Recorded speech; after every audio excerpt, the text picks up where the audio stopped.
నమస్తే mid day news కు స్వాగతం. ముందుగా బులెటిన్ లో హెడ్లైన్స్. ఇన్కమ్ ట్యాక్స్ లో మార్పులు చేయని కేంద్రం, ఏడాదికి 7 లక్షల వరకు ట్యాక్స్ మినహాయింపు.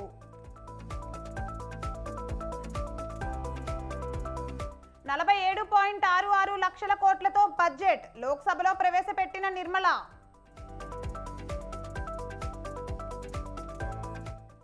వచ్చే 5 ఏళ్లలో 2 కోట్ల ఇళ్ల నిర్మాణం, పర్యాటక హబ్గా లక్షద్వీప్ ను మారుస్తానన్న నిర్మల. కిలో ₹29కే అమ్మకం, బియ్యం ధరల నియంత్రణకు కేంద్రం నిర్ణయం.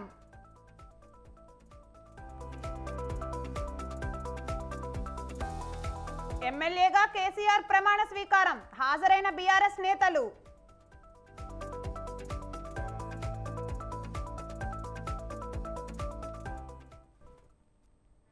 నిజం గెలవాలి యాత్రకు భారీ స్పందన, భువనేశ్వర్ని కలిసేందుకు వస్తున్న మహిళలు.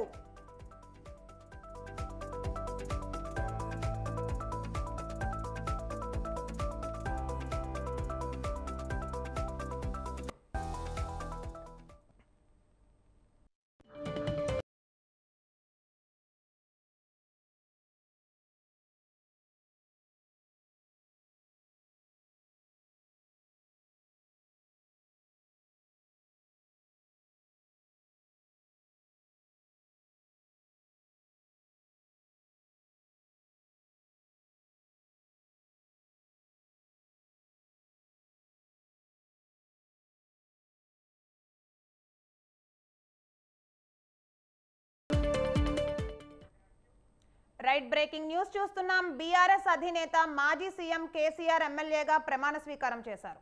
మధ్యాహ్నం అసెంబ్లీకి చేరుకున్న కేసీఆర్ స్పీకర్ ఛాంబర్లో సభాపతి గడ్డం ప్రసాద్ ప్రమాణ స్వీకారం చేశారు. గజ్వేల్ ఎమ్మెల్యేగా ప్రమాణ స్వీకారం చేస్తున్నారు. ప్రమాణ స్వీకారానికి మాజీ మంత్రులు కేటీఆర్, హరీష్ రావు సహా బీఆర్ఎస్ ఎమ్మెల్యేలు, సీనియర్ నేతలు హాజరయ్యారు.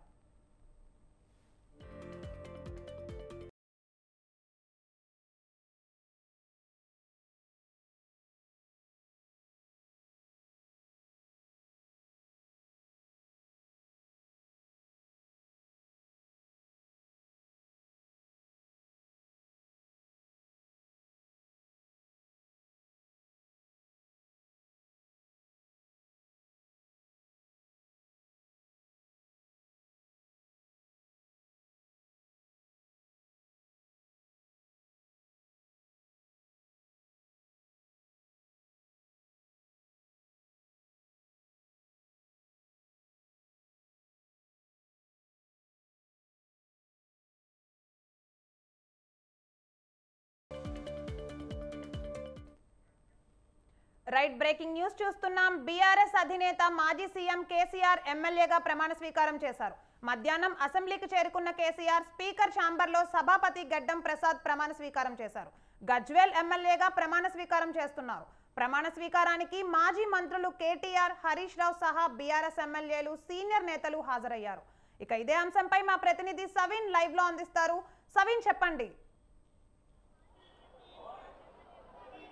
కొద్దిసేపటి క్రితమే బీఆర్ఎస్ అధినేత మాజీ ముఖ్యమంత్రి కేసీఆర్ ఎమ్మెల్యేగా అసెంబ్లీ ఛాంబర్లో స్పీకర్ గడ్డం ప్రసాద్ కుమార్ అధ్యక్షతన ప్రమాణ స్వీకారం చేశారు. ప్రధానంగా డిసెంబర్ 3వ తేదీన వచ్చినటువంటి ఎన్నికల ఫలితాల్లో బీఆర్ఎస్ పార్టీ ఈసారి ప్రతిపక్షానికి పరిమితమైంది. కేవలం 39 అసెంబ్లీ స్థానాలే వచ్చాయి. గజ్వేల్ నుంచి 3వసారి ఎమ్మెల్యేగా కేసీఆర్ విజయం సాధించారు. కానీ డిసెంబర్ 7వ తేదీ అర్ధరాత్రి కేసీఆర్ కాలుజారి కింద పడడంతో తుంటి ఎముకకు శస్త్రచికిత్స చేశారు.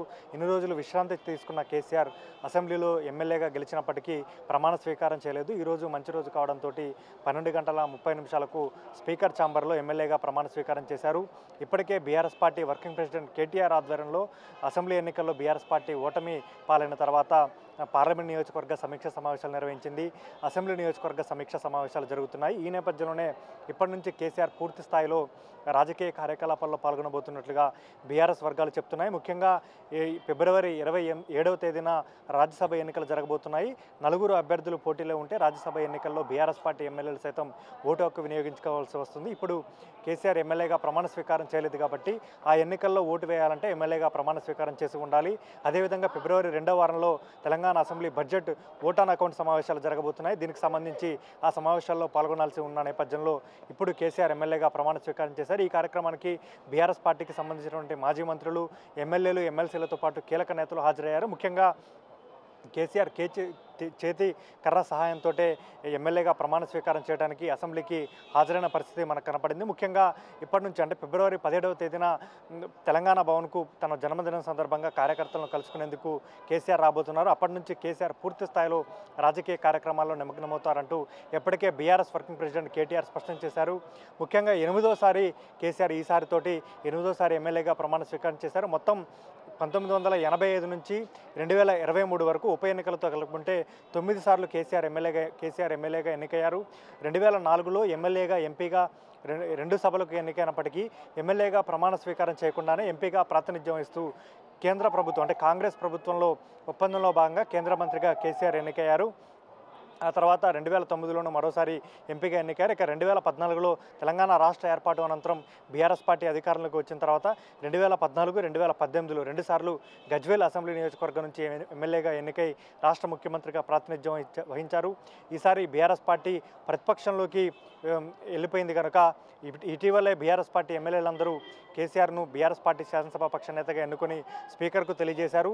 గతంలో జరిగిన అసెంబ్లీ సమావేశాల్లోనే రాష్ట్ర ప్రధాన ప్రతిపక్ష నేతగా కేసీఆర్ను స్పీకర్ ప్రకటించారు. ఈ నేపథ్యంలోనే ఈరోజు బీఆర్ఎస్ పార్టీ ఎమ్మెల్యేగా, అదేవిధంగా రాష్ట్ర ప్రధాన ప్రతిపక్ష నేతగా కేసీఆర్ బాధ్యతలు తీసుకున్నారని చెప్పుకోవచ్చు. ఇక ప్రస్తుతం కేసీఆర్ చేతికర్ర సాయంతో నడుస్తున్నారు కాబట్టి ఇక పూర్తి స్థాయిలో కోలుకున్న తర్వాత ఫిబ్రవరి 17 నుంచి బీఆర్ఎస్ పార్టీ కేంద్ర కార్యాలయం తెలంగాణ భవన్లో కార్యకర్తలకు, ప్రజలకు అందుబాటులో ఉండడంతో పాటు రాష్ట్ర స్థాయి కార్యక్రమాలతో పాటు రాష్ట్ర వ్యాప్తంగా బీఆర్ఎస్ పార్టీ కార్యక్రమాల్లో బీఆర్ఎస్ అధినేత కేసీఆర్ పాల్గొంటారని బీఆర్ఎస్ పార్టీ వర్గాలు చెప్తున్నాయి. ఇప్పటికే బీఆర్ఎస్ పార్టీ అధినేత కేసీఆర్ కోలుకొని తిరిగి పూర్తి స్థాయిలో రాజకీయ కార్యక్రమాల్లో పాల్గొనాలని అనేక మంది బీఆర్ఎస్ పార్టీ కార్యకర్తలు కోరుతున్న నేపథ్యంలో ఈరోజు ఎమ్మెల్యేగా ప్రమాణ స్వీకారం కార్యక్రమం పూర్తయింది కాబట్టి ఇక నుంచి బీఆర్ఎస్ పార్టీ అధినేత, మాజీ ముఖ్యమంత్రి కేసీఆర్ పూర్తి స్థాయి రాజకీయ కార్యక్రమాల్లో పాల్గొనబోతున్నారని మనం చెప్పుకోవాలి. Right, thank you for the updates Saveen.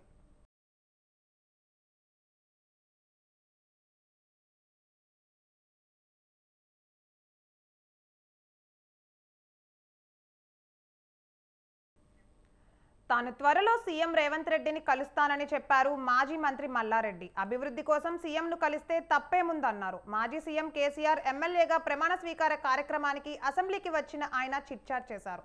తామిద్దరం గతంలో టీడీపీలోనే ఉన్నామని, త్వరలో సీఎం రేవంత్ రెడ్డిని కలుస్తానన్నారు మల్లారెడ్డి. చర్చకు తావు లేకుండా రేవంత్ను కలిసే ముందు మీడియాకు సమాచారం ఇస్తానని చెప్పారు.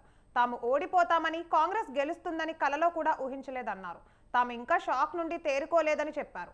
మల్కాజ్గిరి ఎంపీగా తననే పోటీ చేయమంటున్నారని, అయితే తన కొడుకును సీటు అడుగుతున్నారని చెప్పారు మల్లారెడ్డి.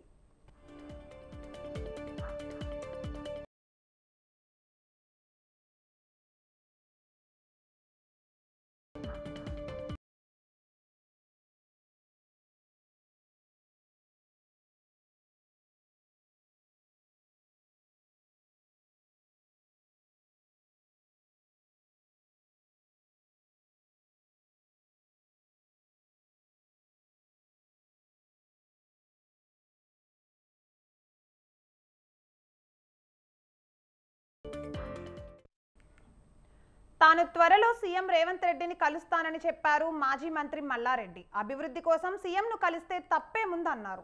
మాజీ సీఎం కేసీఆర్ ఎమ్మెల్యేగా ప్రమాణ స్వీకార కార్యక్రమానికి అసెంబ్లీకి వచ్చిన ఆయనతో చిట్చాట్ చేశారు. తామిద్దరం గతంలో టీడీపీలోనే ఉన్నామని, త్వరలో సీఎం రేవంత్ రెడ్డిని కలుస్తానన్నారు మల్లారెడ్డి. చర్చకు తావు లేకుండా రేవంత్ను కలిసే ముందు మీడియాకు సమాచారం ఇస్తానని చెప్పారు. తాము ఓడిపోతామని, కాంగ్రెస్ గెలుస్తుందని కలలో కూడా ఊహించలేదన్నారు. తాము ఇంకా షాక్ నుండి తేరుకోలేదని చెప్పారు. మల్కాజ్గిరి ఎంపీగా తననే పోటీ చేయమంటున్నారని, అయితే తన కొడుకును సీటు అడుగుతున్నానని చెప్పారు మల్లారెడ్డి.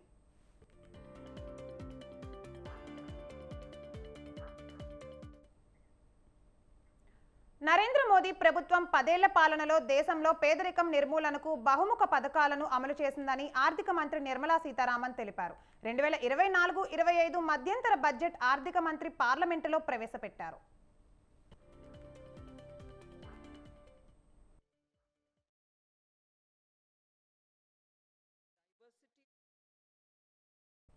పేదలకు జన్ధన్ ఖాతాల ద్వారా 34 లక్షల కోట్ల రూపాయలు ఆర్థిక సహాయం అందిందన్నారు. 78 లక్షల మంది వీధి వ్యాపారులకు ఆర్థిక సహాయం చేశానన్నారు. అలాగే 2.30 లక్షల కోట్ల రూపాయలు పూచీకత్తు లేని రుణాలు అందించినట్లు ఆర్థిక మంత్రి వివరించారు.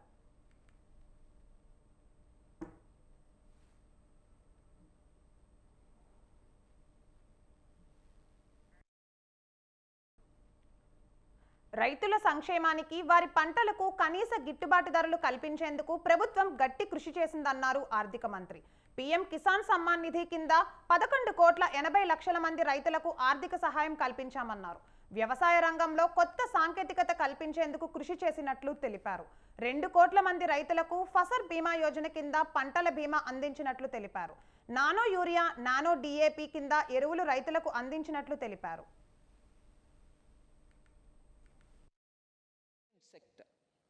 The aviation sector has been galvanized in the past 10 years. Number of airports have doubled to 149. Rollout of air connectivity to Tier 2 and Tier 3 cities under UDAN scheme has been widespread. 517 new routes are carrying 1.3 crore passengers. Indian carriers have proactively placed orders for over 1,000 new aircrafts. Expansion of existing airports and development of new airports will continue expeditiously. Aviation sector.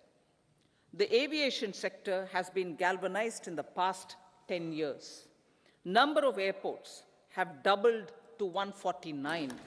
Rollout of air connectivity to Tier 2 and Tier 3 cities under యువత కోసం skill India mission కింద 1,40,00,000 మందికి వివిధ రంగాల్లో నైపుణ్య శిక్షణ అందిస్తున్నట్లు తెలిపారు. గత 10 ఏళ్లలో 7 ఐఐటీలు, 16 ట్రిపుల్ ఐఐటీలు, 7 ఐఐఎంలు, 15 all India medical science base హాస్పిటళ్లు, 390 యూనివర్సిటీలను ఏర్పాటు చేసినట్లు నిర్మలా తెలిపారు. మరిన్ని మెడికల్ కాలేజీలు ఏర్పాటు చేస్తామని ఆర్థిక మంత్రి తెలిపారు.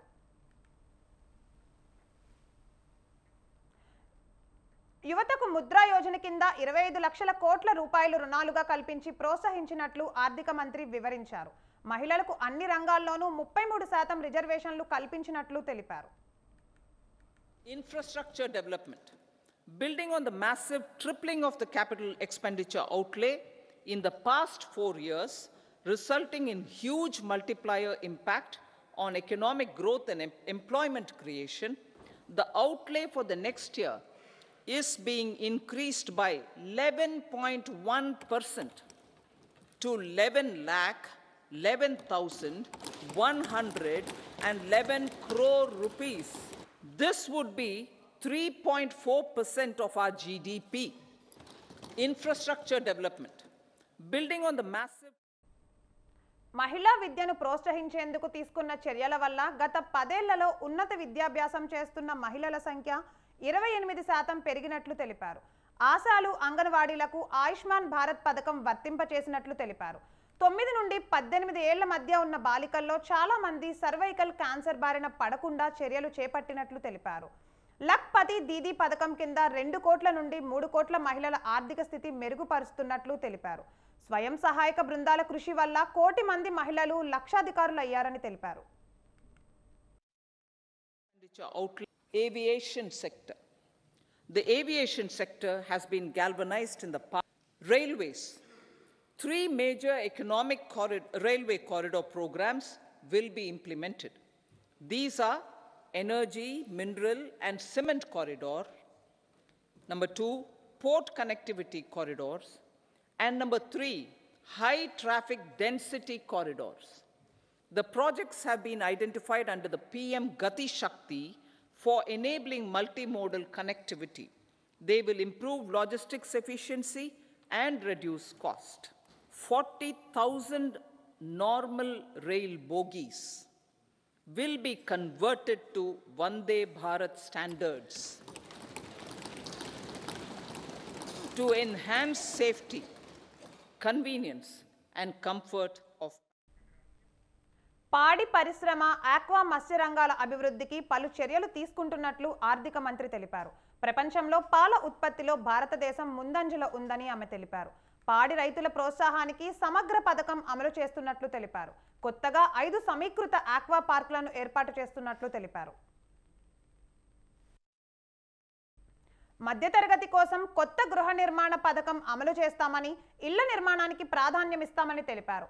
బస్తీలు, అద్దె ఇళ్లలో ప్రజలు సొంత ఇంటి కలను నిజం చేస్తామని తెలిపారు. వచ్చే 5 ఏళ్లలో పీఎం ఆవాస్ యోజన కింద 2 కోట్ల ఇళ్లను నిర్మించుకున్నట్లు ఆర్థిక మంత్రి తెలిపారు.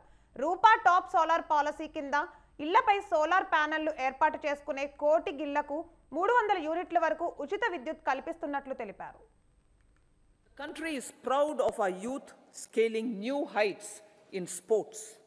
The highest ever medal tally in Asian Games and Asian Para Games in 2023 reflects a high confidence level.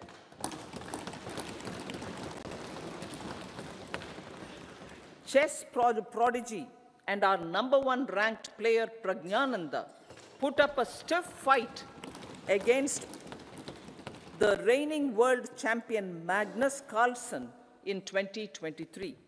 Today, India has over 80 chess grandmasters compared to little over 20 in 2010. The country is proud of our youth scaling new heights in sports. త్వరలో జరగబోయే ఎన్నికల నేపథ్యంలో ఆదాయ పన్ను వర్గాలకు ఊరట కల్పించేలా ఆర్థిక మంత్రి నిర్మలా సీతారామన్ నిర్ణయం తీసుకుంటారని భావించిన వారికి నిరాశ ఎదురైంది. గతేడాది ప్రతిపాదించిన కొత్త పన్ను విధానాన్నే ఈసారి కొనసాగించారు. 7 లక్షల వరకు ఎలాంటి పన్ను భారం లేకుండా రిబేట్ ఉంటుందని తెలిపారు. ఇందుకు ఎలాంటి పొదుపు, పెట్టుబడులతో పని ఉండదు. అంతకు మించి ఆదాయం కలిగిన వారికి స్లాబుల ప్రకారం పన్ను వర్తిస్తుంది. పలు సెక్షన్ల కింద మినహాయింపులను అనుమతించే పాత పన్నుల విధానంలో మాత్రం ఎలాంటి మార్పులను ప్రతిపాదించలేదు.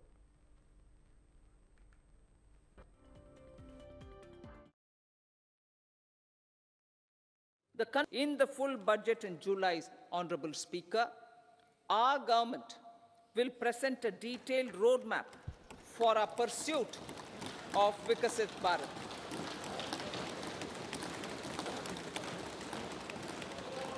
Revised estimates of 2023-24.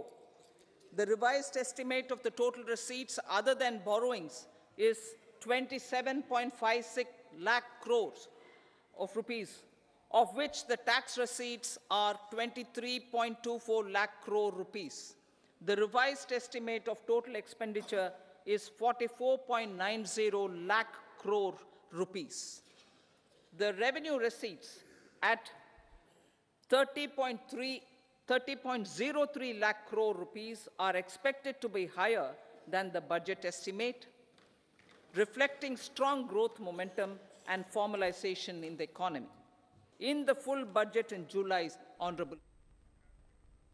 కొత్త పన్ను విధానంలో మినహాయింపును 3 లక్షలకు పెంచగా ఈసారి దాన్నే కొనసాగించారు. పాత పన్ను విధానంలో ఆదాయ పరిమితి 2,50,000గానే ఉంటుంది. పాత పన్ను విధానంలోనూ పన్ను వర్తించే ఆదాయం 5 లక్షల లోపు ఉన్నప్పుడు ఎలాంటి భారం ఉండదని చెప్పారు. మధ్యతరగతి కోసం ఇళ్ల నిర్మాణానికి ప్రాధాన్యం ఇస్తున్నామన్న కేంద్ర ఆర్థిక మంత్రి వచ్చే 5 ఏళ్లలో పీఎం ఆవాస్ యోజన కింద 2 కోట్ల ఇళ్ల నిర్మాణం చేస్తున్నామన్నారు. Budget estimates for 2024-25.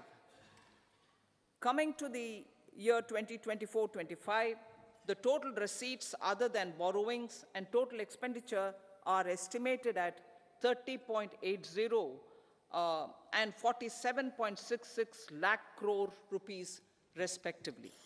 The tax receipts are estimated at 26.02 lakh crore rupees.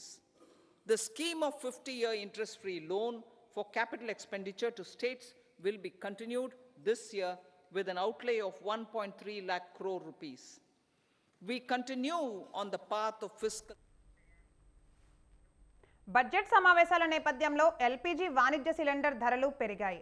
19 కేజీల కమర్షియల్ ఎల్పీజీ సిలిండర్ ధర పెరిగింది. ఒక్కో సిలిండర్పై 14 రూపాయలు పెంచారు. స్థానిక పన్నులను బట్టి ఈ ధర ఒక్కో రాష్ట్రంలో ఒక్కో విధంగా ఉంటుంది. అయితే గృహ అవసరాల కోసం వినియోగించే డొమెస్టిక్ సిలిండర్ ధరలను మాత్రం పెంచలేదు.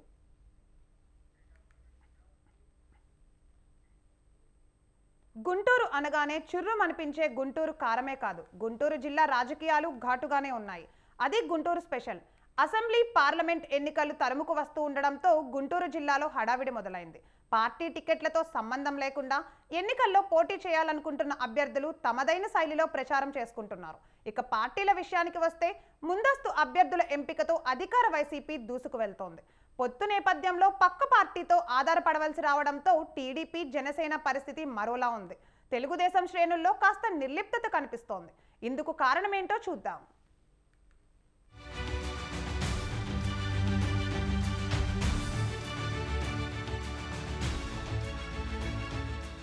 తెలుగుదేశం పార్టీకి పట్టున్న జిల్లా గుంటూరు. టీడీపీ జనసేన పొత్తు కారణంగా ఏ స్థానాల్లో ఏ పార్టీ పోటీ చేయాలనే నిర్ణయం ఇంకా జరగలేదు. ఫలితంగా పార్టీ శ్రేణుల్లో కాస్త నిర్లిప్తత కనిపిస్తుంది. అభ్యర్థుల ఎంపికలు నాంచుడి ధోరణి, ఆశావహుల్లో అలజడి పార్టీకి ఇబ్బందికరంగా మారింది.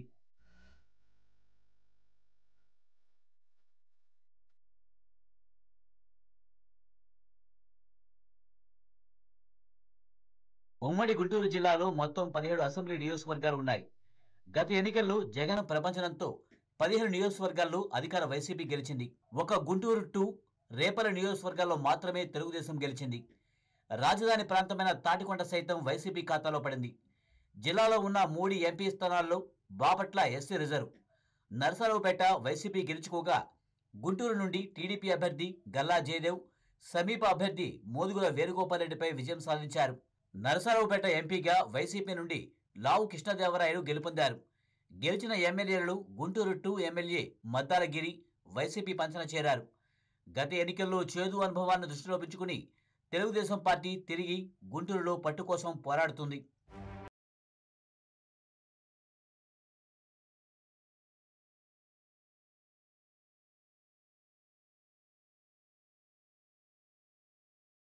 ప్రసిద్ధి. ఇక్కడ తెలుగుదేశం నాయకులు, కార్యకర్తలు ఆయా నియోజకవర్గాలలో 4.5 ఏళ్లుగా అధికార వైసీపీకి వ్యతిరేకంగా ఉద్యమాలు చేస్తున్నారు. అన్ని నియోజకవర్గాలలో తెలుగుదేశం పార్టీ ఇన్ఛార్జీలు నియమించినప్పటికీ కొన్ని నియోజకవర్గాలలో వారిని అభ్యర్థులుగా కొనసాగిస్తారా లేదన్న అనుమానాలు తలెత్తడంతో కొంత గందరగోళం నెలకొంది. ఇక పార్లమెంటు పరిధిలో అభ్యర్థుల ఎంపికపై ఇంకా క్లారిటీ రాలేదు.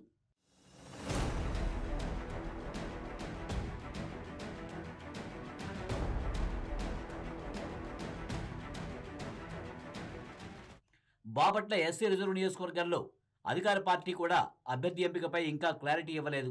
గుంటూరు ఎంపీ అభ్యర్థి ఎంపిక కూడా నిర్ణయించలేదు. ఇక నరసరావుపేట అధికార పార్టీ ఎంపీ లావు శ్రీకృష్ణదేవరాయలు ఆ పార్టీకి రాజీనామా చేశారు. ఆయన ఇంకా ఏ పార్టీలో చేరలేదు. తెలుగుదేశంలో చేరడం ఖాయమన్న ప్రచారం జరుగుతుంది. దీనిపై కూడా ఇంకా స్పష్టత రావాల్సి ఉంది. అయితే కృష్ణదేవరాయలు నరసరావుపేట నుండి వైసీపీ టికెట్ ఆశించి ఆ పార్టీ అధిష్టానం నో చెప్పడంతో ఆ పార్టీని విడి వెళ్లిపోయారు. మాజీ మంత్రి నెల్లూరుకు చెందిన అనిల్ కుమార్ యాదవ్ దాదాపుగా నరసరావుపేట ఎంపీ అభ్యర్థిగా ఖరారు చేసినట్లు వైసీపీ అధిష్టానం నిర్ణయించినట్లు చెబుతున్నారు. బీసీ ఓటు బ్యాంకును దక్కించుకునేందుకు వ్యూహాత్మకంగా అధికార పార్టీ ఈ నిర్ణయం తీసుకున్నట్లు కూడా ప్రచారం జరుగుతుంది.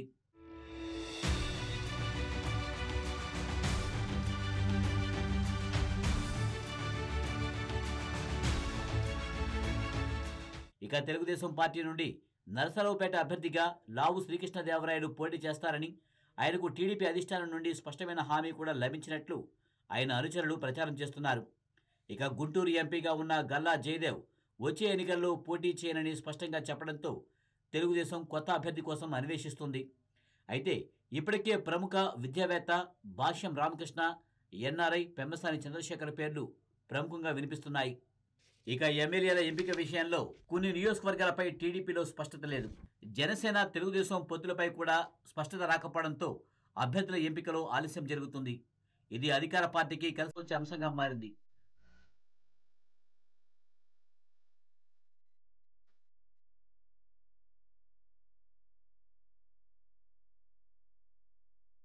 అధికార వైసీపీ దాదాపుగా అన్ని నియోజకవర్గాలలో అభ్యర్థులను ప్రకటించిన వైసీపీ అభ్యర్థులు ప్రచారంలో దూసుకుపోతున్నారు. టీడీపీకి పట్టున్న గుంటూరు 2లో బలమైన అభ్యర్థిని వైసీపీ రంగంలోకి దింపింది. గత ఎన్నికల్లో చిలకలూరిపేట ఎమ్మెల్యేగా గెలిచి మంత్రిగా ఉన్న బీసీ మహిళ విడుదల రజని గుంటూరు 2 వైసీపీ అభ్యర్థిగా ప్రకటించారు. అయితే ఇక్కడ టీడీపీ ఇన్ఛార్జిగా ఉన్న కోవెలమూడి రవీంద్రకు టీడీపీ సీటుపై స్పష్టత లేదు. ఈ నియోజకవర్గం నుండి దాదాపు 10 మంది టీడీపీ సీటు కోసం కుస్తీ పడుతున్నారు. కాపు సామాజిక వర్గానికి చెందిన వ్యాపారవేత్త డేగల ప్రభాకర్, ప్రముఖ డాక్టర్ శేషయ్య, ఎన్ఆర్ఐ మోహన్ కృష్ణ తదితరులు ఉన్నారు. అయితే తెలుగుదేశం రజనీకి ప్రత్యర్థిగా బీసీ అభ్యర్థిని రంగంలోకి దింపాలని భావిస్తున్నట్లు తెలుస్తోంది. కమ్మ సామాజిక వర్గానికి ఇచ్చే అవకాశాలు లేవని ప్రచారం జరుగుతుంది. అలాంటప్పుడు ప్రస్తుతం టీడీపీ ఇన్ఛార్జ్ నానికి సీటు లేనట్లేనని చెబుతున్నారు.